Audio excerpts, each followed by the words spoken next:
नमस्कार आप सभी को। तो आज का अपना टॉपिक रहेगा अलाउद्दीन खिलजी पर। काफ़ी फेमस सुल्तान रहे, काफ़ी सारी मूवीज़ भी बनी है उनके एपिसोड्स पर। तो आज अपने इनको देखेंगे एज दी एडमिनिस्ट्रेटर ये कैसे थे और अपने यूपीएससी पॉइंट ऑफ व्यू से इसका क्या इंपॉर्टेंस रहेगा।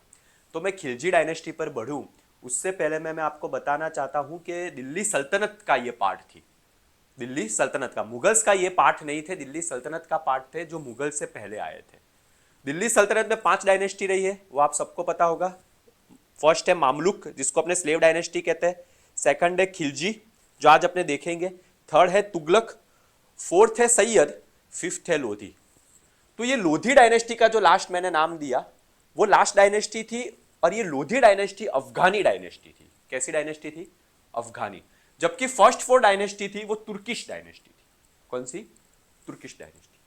तो चलिए आज अपने देखते हैं खिलजी डायनेस्टी के बारे में, जिनका राज, खिलजियों का राज काफी कम समय तक था। मतलब मैं मान सकता हूं कि 30 साल तक इन्होंने राज किया था दिल्ली सल्तनत में से, 30 ईयर्स तक।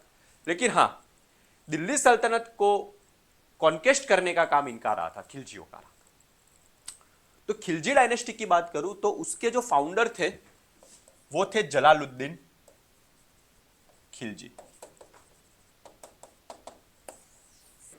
है ना, पद्मावत मूवी में आपने देखा होगा चचा जान, ये जलालुद्दीन खिलजी उनके फाउंडर थे। काफी बढ़िया थे, मतलब कह सकते हैं कि एकदम दयालु, काइंड थे। है ना, हिस्ट्री की किताबों में लिखा है कि काइंड थे ज्यादा। कहते हैं ना कि भी पनिशमेंट भी एकदम लिबरल पनिशमेंट देते थे। लिबरल ये लोग काम करते थे जलालुद्दीन खिलजी।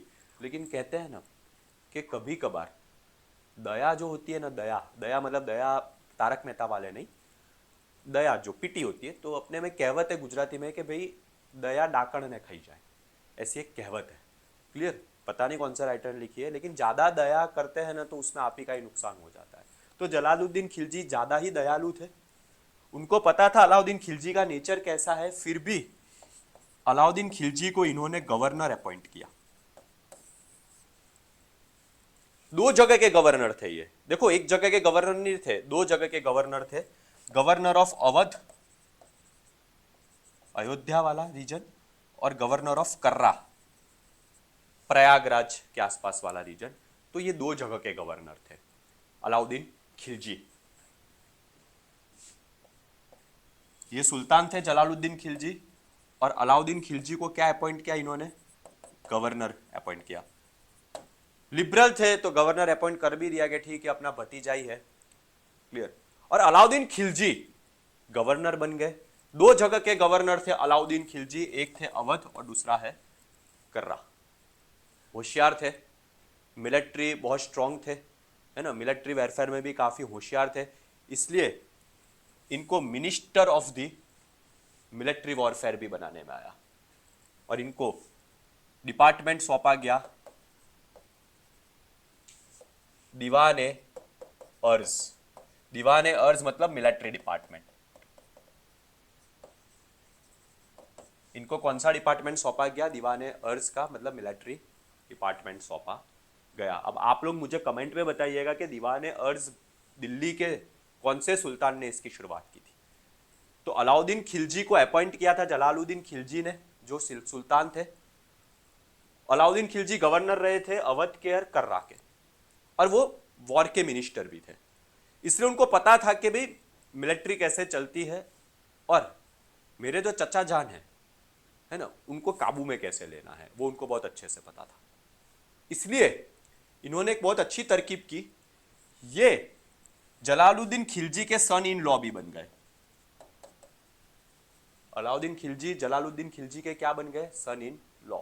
मतलब सभी खुफिया चीजें जान ली। और फिर अलाउद्दीन खिलजी ने अपना पैतरे करने शुरू किए।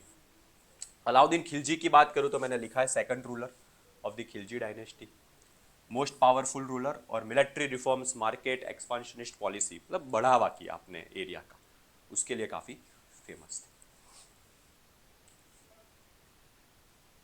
गवर्नर थे, मिलिट्री चलानी आती थी।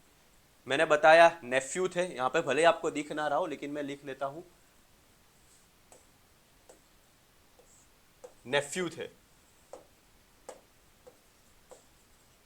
अलाउद्दीन खिलजी किसके नेफ्यू थे? जलालुद्दीन खिलजी के, और सन इन लॉ भी थे, दोनों थे।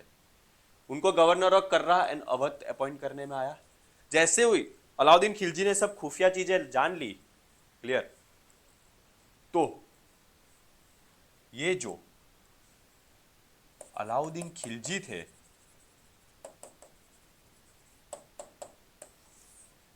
उन्होंने डेक्कन एरिया पर अटैक करना शुरू किया। कौन से एरिया पर? डेक्कन एरिया। साउथ का एरिया है, डेक्कन का एरिया है, वहां से बहुत सारा खजाना लूट के लाए, है ना, और अपने सुल्तान, अपने फादर इन लोगों को खबर भिजवाई दिल्ली के, देखो मैं बहुत सारा खजाना लूट के आया हूँ, है ना, आप आइए, मैं आपको खजाना सौंपता हूँ। जलालुद्दीन खिलजी भोले मन के चले गए कर्रा। मैंने कहा लिबरल, दयालु, जलालुद्दीन खिलजी दयालु, अलाउद्दीन खिलजी जहाँ के गवर्नर थे वहाँ पे पहुँच गए कि ये तो अपना सन इन लॉ ही है ना, क्या बिगाड़ देने वाला है। और जैसे ही वहाँ वो पहुँचे, अलाउद्दीन खिलजी ने तख्त पलट दिया और जलालुद्दीन खिलजी का मर्डर कर दिया, और फिर अलाउद्दीन खिलजी न्यू सुल्तान बने। जैसे ही वो डिक्लेयर अपने आप को सुल्तान करते हैं, तो अलाउद्दीन खिलजी के सबसे पहले हम अपने टेरिटरियल एक्सपांशंस के बारे में देखते हैं। किसके बारे में? टेरिटरियल एक्सपांशन। प्लस जैसे ही दिल्ली के सल्तनत पर कोई भी इंसान बैठता है ना, तो उसका दो टारगेट रहता है, एक है बंगाल और दूसरा है गुजरात। एक है बंगाल और दूसरा है गुजरात, या ये वाला एरिया और ये वाला एरिया, क्योंकि ये दोनों पोर्ट एरियाज है और ये दोनों ही एरिया आपको नीचे की ओर ले जाते हैं, साउथ एरिया की ओर। क्लियर? इसलिए अलाउद्दीन खिलजी ने अब साउथ इंडिया में अपने एक्सपांशंस करने शुरू किए। इसलिए उन्होंने गुजरात पर अटैक करना शुरू किया। गुजरात पे उन्होंने हराया एक रूलर को, कर्णदेव वाघेला को। अलाउद्दीन खिलजी ने किसको हरा दिया? कर्णदेव वाघेला को। फिर वो मालवा के एरिया में गए, मतलब सेंट्रल एरिया। उसके बाद रणथंभौर, है ना, बीच बीच में जो राजपूत रूलर्स थे, जो अलाउद्दीन खिलजी को एक क्या बन रहे थे, एक अड़चन बन रहे थे गुजरात तक पहुंचने की, उनको भी हराया। देखो, गुजरात तक पहुंचना है तो आपको बीच के राजपूत रूलर्स के साथ कोई ना कोई डील करनी पड़ेगी। जैसे अकबर ने भी जब गुजरात पे चढ़ाई की थी, तो गुजरात में चढ़ाई की उससे पहले उन्होंने बैटल्स लड़ने शुरू किए थे महाराणा प्रताप एंड राणा उदय सिंह के साथ, क्योंकि गुजरात तक पहुंचने के लिए बीच में अरावली रेंजेस में राजपूत रूलर्स बैठे हुए, उनके साथ डील्स करना बहुत जरूरी है, वरना वो आपको घुसने नहीं देंगे। तो इसलिए अलाउद्दीन खिलजी ने ये सब एरियाज को कंट्रोल करना शुरू किया। इसकी तो कहानी आपने सुनी भी होगी, चित्तौड़गढ़ की, पद्मावत मूवी में आपने देखा था। सदर्न कैंपेन्स किए मलिक कफूर, है ना, मलिक कफूर उनका एक स्लेव था, ट्रांसजेंडर स्लेव था, और मलिक काफूर का बहुत बड़ा रोल रहा है साउथ इंडिया तक पहुंचने के लिए। अलग अलग रीजन्स को हराया, अलग अलग किंग्स को हराया। देवगिरी में रूल कर रही थी यादव डायनेस्टी। फिर वारंगल को लूटा, वारंगल में रूल कर रहे थे ककाटियास। फिर द्वार समुद्र को लूटा, द्वार समुद्र में रूल कर रहे थे होयसालास। और मदुराई को लूटा, मदुराई में रूल कर रहे थे पंड्या। मतलब कितने नीचे तक पहुंच गए।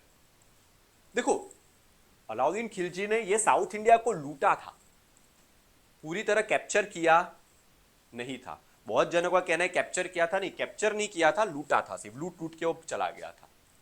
क्लियर? और दिल्ली सल्तनत को बढ़ाया था। मतलब देखो, एक्सपांड करने का काम अब इसने कर लिया है, एक्सपांशन हो गया है, मेन एरिया को जीत लिया है। अब आता है कंसोलिडेशन, मतलब उसको मजबूत करना। कॉन्कर कर लिया है, अब मजबूत करना है। तो वो कैसे करेंगे? तो उसके लिए सबसे पहले मिलिट्री रिफॉर्म्स किए। क्या किए? Military reforms. मिलिट्री रिफॉर्म्स करने अलाउद्दीन खिलजी को बहुत जरूरी थे, क्योंकि अलाउद्दीन खिलजी को न्यू एरिया को अच्छे से कंट्रोल करना है, और अलाउद्दीन खिलजी को खतरा भी है सेंट्रल एशिया के मंगोलों का, चंगेज खान के वंशजों का, जो बार बार दिल्ली में अटैक कर रहे थे।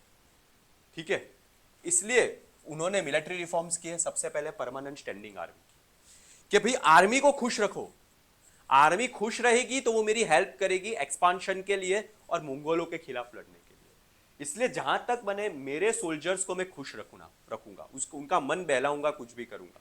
ये आपने पद्मावत मूवी में भी सीन देखा है।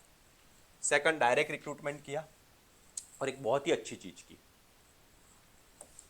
Cash payment. किसमें? कैश में। जमीन जायदाद नहीं दी है इसने। जमीन जायदाद देगा तो वो क्या करेगा? अगर आप किसी को जमीन जायदाद गिफ्ट देते हैं तो आप अपना ही एरिया कम कर देते हैं। इससे जमीन जायदाद की मना कर दी। इसने कहा कि अगर आपको सैलरी चाहिए तो आप कैश पेमेंट ले लो, क्योंकि जमीन जायदाद दे देना मतलब अपने हिस्से की कॉन्कर की हुई लैंड दे देनी, वो इसने बंद करवाई। कैश में पेमेंट करना शुरू किया। कैश में पेमेंट कर रहा था अपने सोल्जर्स को, दैट्स वाई टैक्स भी ये किस में ले रहा था? कैश में। क्लियर? हॉर्स बहुत जरूरी थे वॉर्स के लिए, इसलिए इन्होंने क्या किया, हॉर्स की एक ब्रांडिंग की कि भाई कौन से मालिक, कौन से सेनापति के पास कौन से हॉर्स रहेंगे तो उसकी ब्रांडिंग करो, जिसकी वजह से हॉर्स की चोरी ना हो। उसको अपने कहते थे डाग, कि भाई ऐसे हॉर्स होता है तो उस पर ऐसे कोई ना कोई साइन कर देते हैं, तो उसको कहते हैं डाग। फिर चेहरा सिस्टम, ये सोल्जर्स के लिए था, मतलब काइंड ऑफ रेजिमेंट। कौन से system? Regiment style of system. और स्ट्रॉन्ग स्पाई सिस्टम। देखो स्पाई रखना बहुत जरूरी था, सल्तनत में स्पाई रखना बहुत जरूरी था, क्योंकि बहुत बार अपने ने ऐसा देखा था कि खुद के जो मिनिस्टर्स होते हैं, खुद के ही जो बच्चे होते हैं, खुद के ही जो भतीजे होते हैं, वही सुल्तान को मारने की कोशिश करते हैं। इसलिए इन्होंने स्ट्रॉन्ग स्पाई सिस्टम रखी थी। स्पाई को कहते थे मुनिया। क्या कहते थे? मुनिया। ऐसी स्ट्रॉन्ग स्पाई सिस्टम भी रखी थी। ठीक है, ये मुनियास जो थे वो पॉलिटिकल देख रेख तो रखते ही थे, साथ साथ में मार्केट में भी ये लोग घुसते थे, मंडियों में, कि भाई कोई बिजनेसमैन या कोई ट्रेडर झोल झपाटे तो नहीं कर रहा ना, उसके लिए।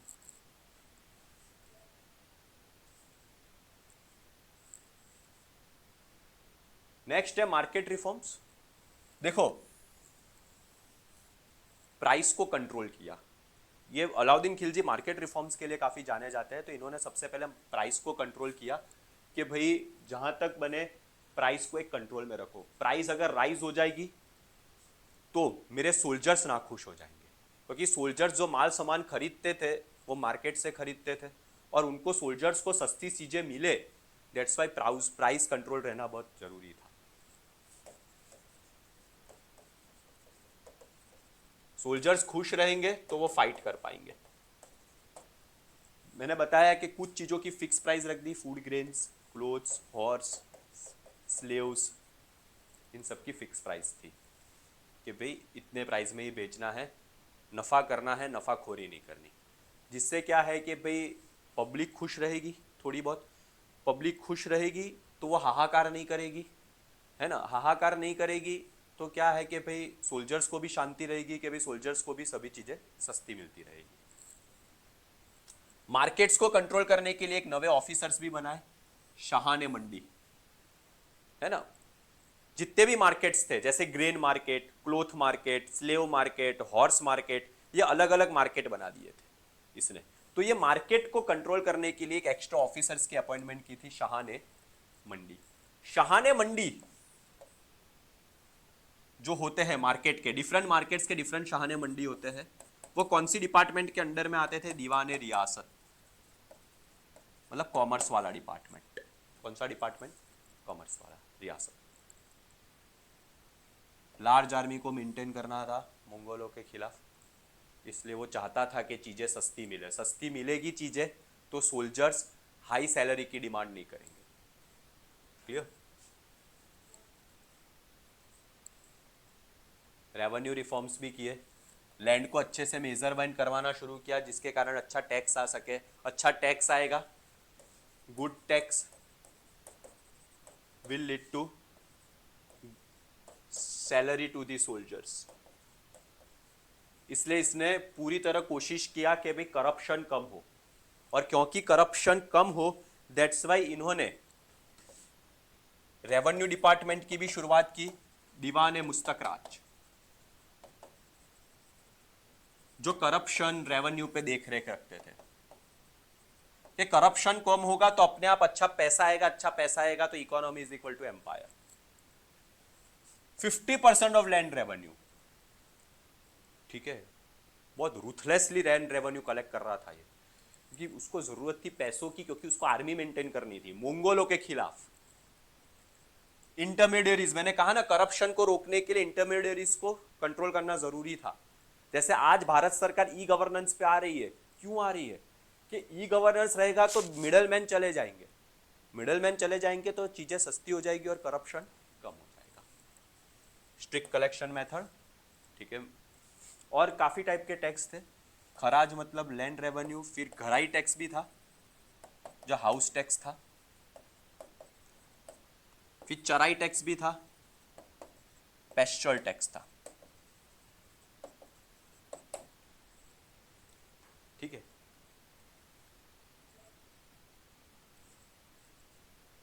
एडमिनिस्ट्रेटिव रिफॉर्म्स, सेंट्रलाइजेशन करने की कोशिश की,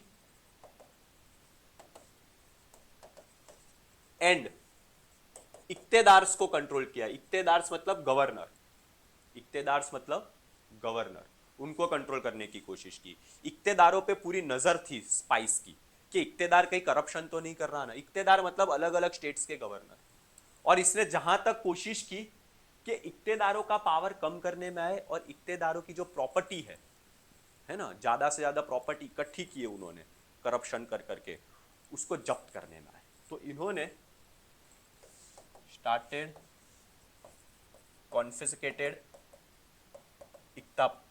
इक्तेदार्स प्रॉपर्टी। स्पाई सिस्टम भी थी, मैंने बताया हो तो पहली स्लाइड में। नोबल्स को स्ट्रिक्ट सर्वेलेंस के अंदर रखा। नोबल्स जो मिनिस्टर्स थे उनको भी कहा कि भाई मैंने जैसा मेरे ससुर जी के साथ किया है वैसा आप करने की हिम्मत मत करना, वरना हालत बिगाड़ दूंगा।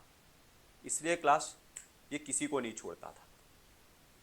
इवन जो स्कॉलर्स होते हैं, मुस्लिम स्कॉलर्स थे दरबार में, उसको भी इसने नहीं छोड़ा था कि जो भी मेरे खिलाफ रिबेलियन करने की कोशिश करेगा वो मारा जाएगा। फिर वो कोई भी हो, संत हो, महात्मा हो, वो मुझे देखना नहीं है। कोई भी रिलीजन से बिलोंग करता हो वो मुझे देखना नहीं है। नोबल्स को स्ट्रिक्ट सर्वेलेंस के अंदर रखा।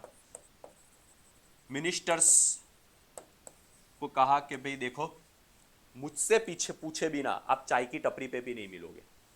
क्योंकि क्या था, मिनिस्टर्स एक साथ मिलते थे और फिर प्लानिंग करते थे सुल्तान को मारने की। No meeting without the permission. अगर नोबल्स को शादी भी करनी होती थी तो वो परमिशन लेनी पड़ती थी। Harsh punishment.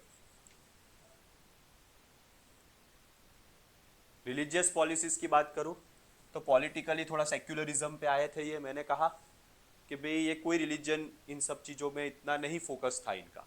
इनका यही चीज़ पे फोकस था कि मेरे एरिया का फैलावा कैसे करूं। इसलिए इन्होंने जो इस्लाम में जो मेन हेड होते हैं, खलीफ जिसको कहते हैं, उसको भी ठुकरा दिया था कि मैं इनकी बातें नहीं मानूंगा। क्लियर? कहते हैं स्टेट अबव द रिलीजन, इनका एक था। Kingship never follows kinship. मैं सिर्फ पॉलिटिकल राजा हूं और पॉलिटिकली सब कुछ सोचूंगा। उलेमास मतलब मुस्लिम स्कॉलर्स जो होते हैं उसको कंट्रोल किया। कहते थे कि ये खुद का एक नया रिलीजन निकालना चाहते थे। इन्होंने अपने आप को टाइटल भी दिया था सिकंदर साहब।